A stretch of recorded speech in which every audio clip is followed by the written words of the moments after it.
No, I still haven't seen it. I know, I said I will go watch it, and I will, maybe.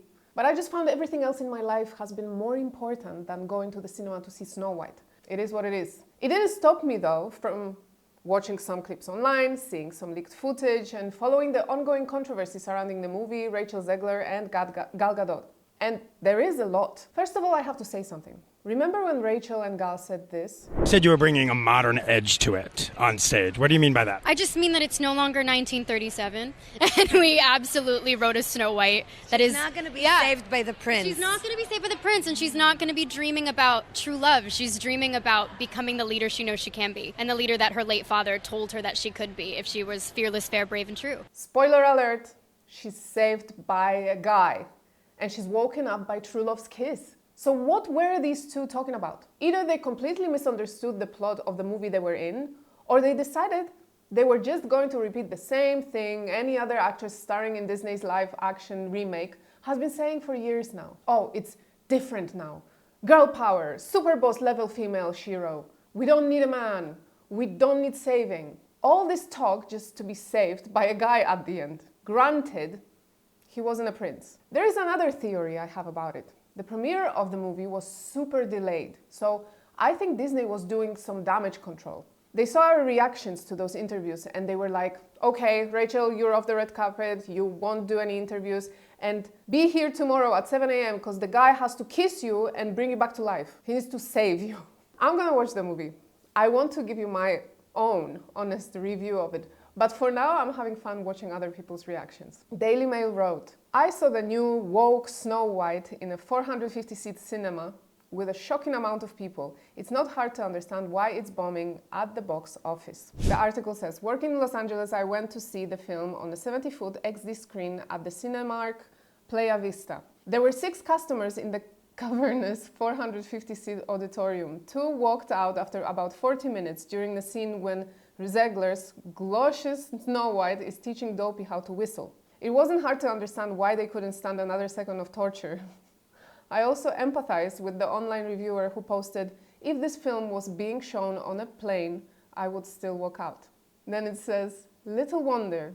For a start, the prince has been replaced by a drip called Jonathan, Andrew Burnap, who is a kind of a Gary Lineker-like meets Robin Hood character. The sort of man who would get sympathy period pains and drink a craft beer on a first date. I believe it, okay? I need to see it for myself, but I believe it. You continue to impress me, he tells Snow White, hardly the language of love. The new humorless girl power plot is labored, the new songs are Sub Take That Dear, and then there are the computer-generated dwarfs. From the moment they first trundle on screen in the red onesies, the terror begins. I mean, we've all seen the dwarfs. They are creatures of nightmares. If I was Snow White who stumbled upon a shelter in the middle of the forest and suddenly those CGI monsters would walk in, I'd just dial the queen and I'd be like, you know, it's fine. I'll come home. I'm okay with whatever you want to do to me. No need for any poison apples. I'm there. Just take me out of here. So the cinemas are empty. The movie is struggling at the box office. The latest update we have is written by Forbes. Early projections for the second weekend of Rachel Zegler and Gal Gadot's Snow White were apparently a bit too optimistic. The $270 million live-action adaptation of Disney's 1937 classic Snow White and the Seven Dwarfs opened far below early tracking projections last weekend to the tune of $42.2 million.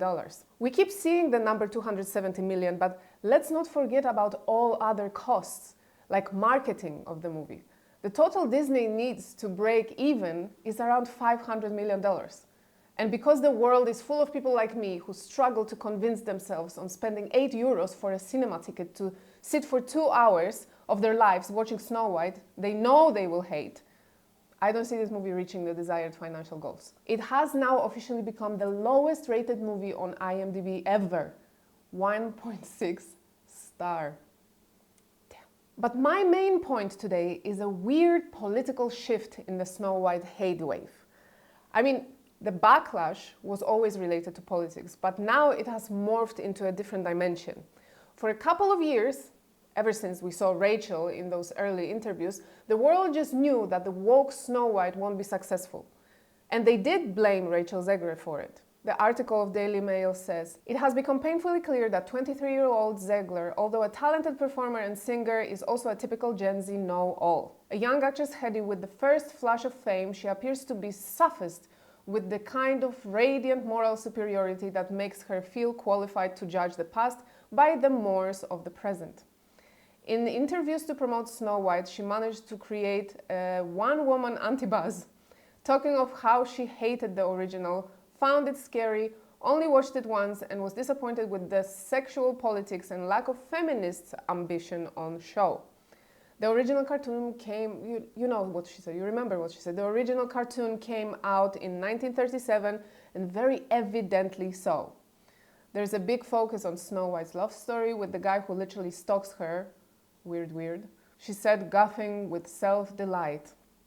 So we didn't do it this time. We all remember. We know these interviews by heart. We know them better than the new songs of the movie. Speaking alongside co-star Gal Gadot, the Israeli actress who took on the cape-swirling role of the evil queen, Zegler said her Snow White was not going to be saved by the prince and is not someone who's going to be dreaming about true love. It's both of them that said it, okay? It's actually Gal Gadot who says it first, and then Rachel repeats it and just spins it and takes it further, yeah?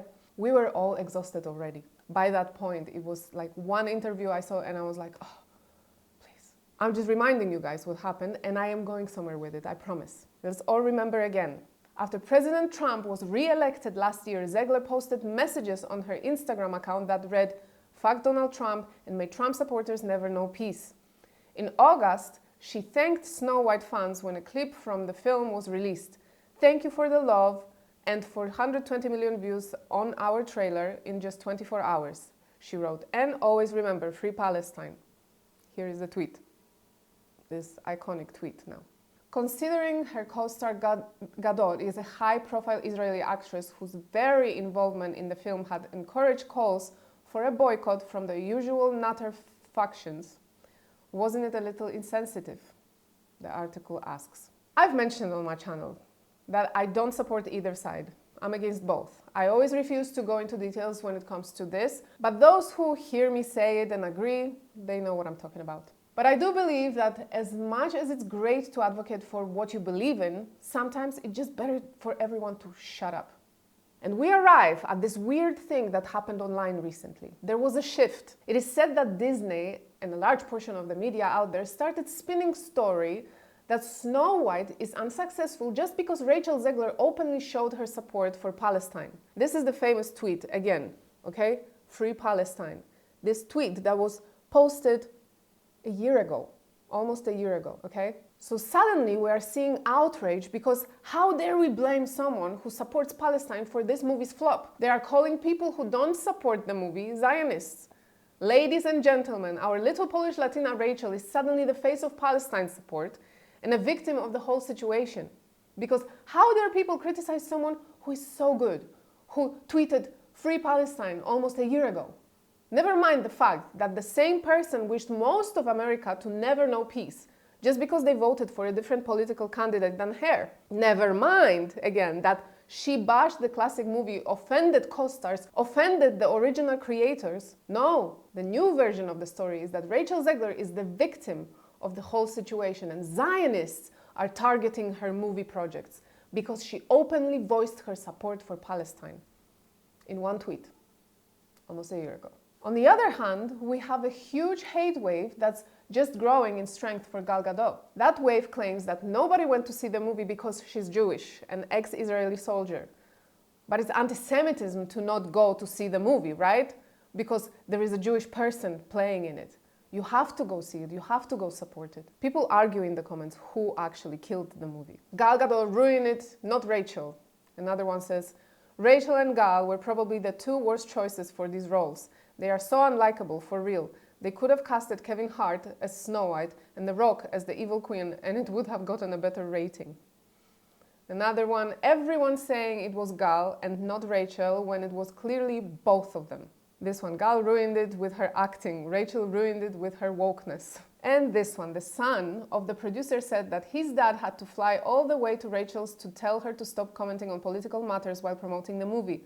She didn't listen, and here is the result. Ah, yes. Producer Mark Platt flew from Los Angeles to New York to speak to Zegler in person about her social media presence. It is unclear when was it exactly because media sources say different things. It was either when she tweeted about Palestine or when she posted about Trump on her stories. I tend to believe it was related to her Trump rant because we know that after Mark Platt's intervention, she posted an apology. And the only time she posted an apology for her political outbursts, it was when she posted about Trump. It was a half-ass fake apology, of course. She just said, I let my emotions get the best of me. I talk about it in details on this video, so please check it out. Guys, I beg all the actors out there, stop with the politics. We don't care. We don't want your opinions. We just want to be entertained once in a while. Forget about who you guys are in real lives. Get lost in some crazy story that will get our minds off of daily crap that we're going through. But no, everyone has a platform now. Everyone has to feel important. I actually agree with what was written in the Daily Mail. As annoying as she is, this is Disney's disgrace, not Rachel's folly. By attempting to upset no one, it has offended everyone. She is young and silly, and perhaps she will be a little more tactful in the future. Her outspoken progressive politics are one thing. Her trashing of the original film is unforgivable. I said it. She's young, she's annoying, and she does give off a mean girl energy, but she seems talented and charismatic. So I wouldn't be surprised for her to withstand this storm and have a decent career ahead of her. She just needs continuous media training and personality training, maybe. Gal Gadot, on the other hand, she should stay away from politics and acting altogether. I believe her and Meghan Markle would be an amazing duo. Picking berries in their satin blouses in Meghan's neighbor's garden, both talking in their fake voices with their fake smiles, holding champagne. I'd pay €8 to hate watch it. I would. But I want to know what you guys think. Who is to blame for Snow White's flopping so bad? Disney? Rachel Zegler? Gal Gadot? Let me know in the comments. If you enjoyed this video, please like and share it, and of course subscribe to my channel to never miss another Daily Freddo episode. And for even more content, follow me on Instagram @DailyFreddo. That's all for today. Have a good one.